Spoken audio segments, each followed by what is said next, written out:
This is John Collins, the world record holder for paper aircraft distance. You might remember John from the microdoc we made about him a while back. And today, he's going to teach us how to fold some world-class paper airplanes. So I named the world record plane after my wife. The name of the design is Suzanne. This is how you fold Suzanne. You start with the short side of the paper up, you take the top of the page and put it against the left side, making a big diagonal. You unfold that, and then you take the top of the page and put it against the right side, making the other diagonal.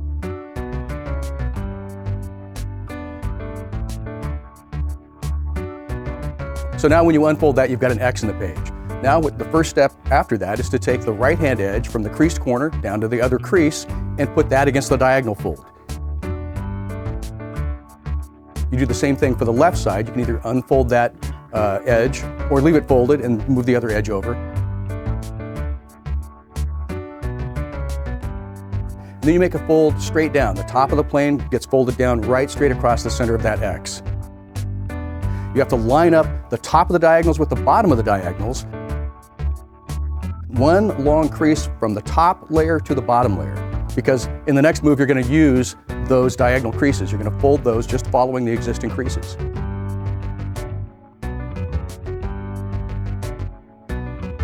Now, if you're not going to use tape, you're allowed to use tape on the world record plane. If you're just going to lock it together and have a little fun with this design, you take the tab that's pointed down and fold it up over the two corners you just moved to the center. Then you fold the plane in half.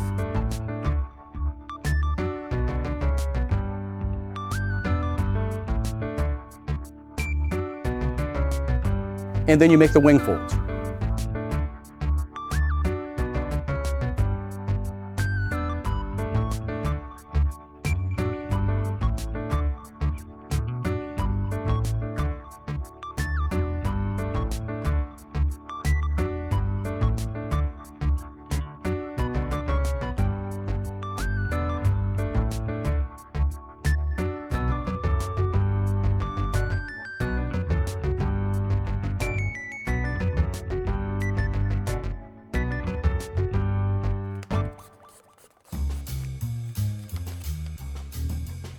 That's paper airplane? Yep, you throw it like a football. The faster it spins, the straighter it flies. And you can also demonstrate centrifugal force and precessional forces with this aircraft. And another unique part of this aircraft is that the center of gravity is not actually on the aircraft. Every object rotates around its center of gravity, and the center of gravity on this one is right there in thin air. Fold over about a third. It's okay if it's a little bit more than a third.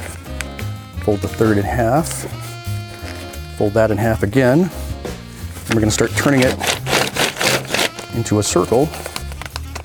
Unfold the last time we folded it in half, put one end inside the other, and then remake this crease.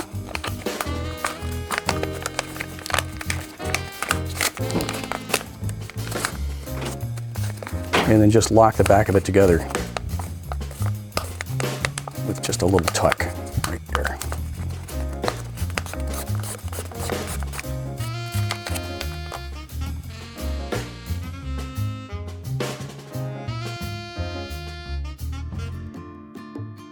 This was one of those lucky planes that it came unchanged right out of my head.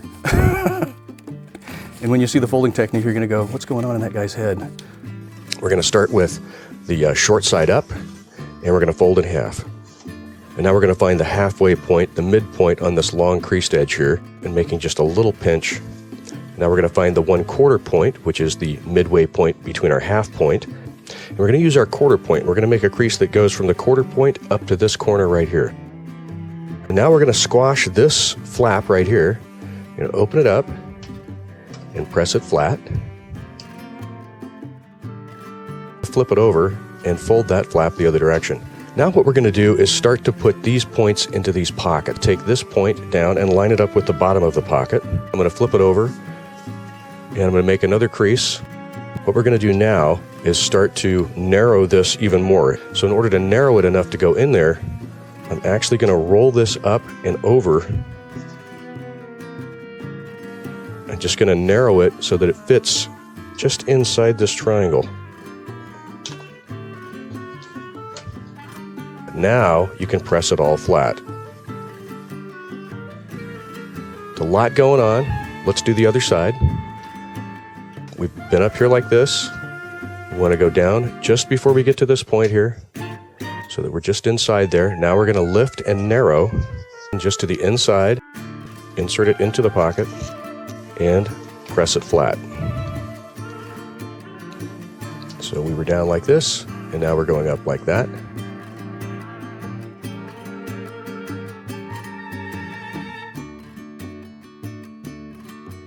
Now we're going to do a squash fold on the front part of the plane.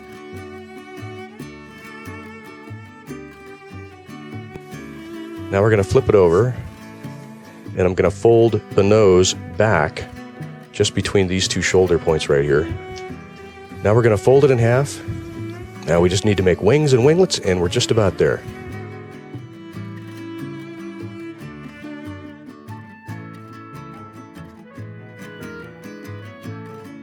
And now we're just going to make some winglets. I start parallel with the main wing fold. I'll get these guys parallel with that crease.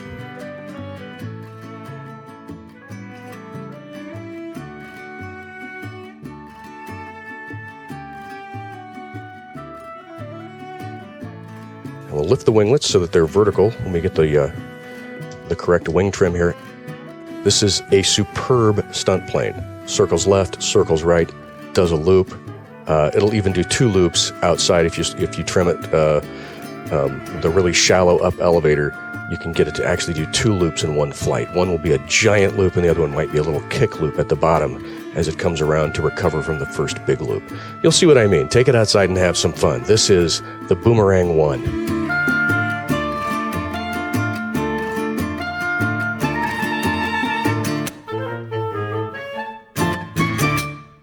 If you enjoyed this video and want to learn more, click the link to check out John's great big story.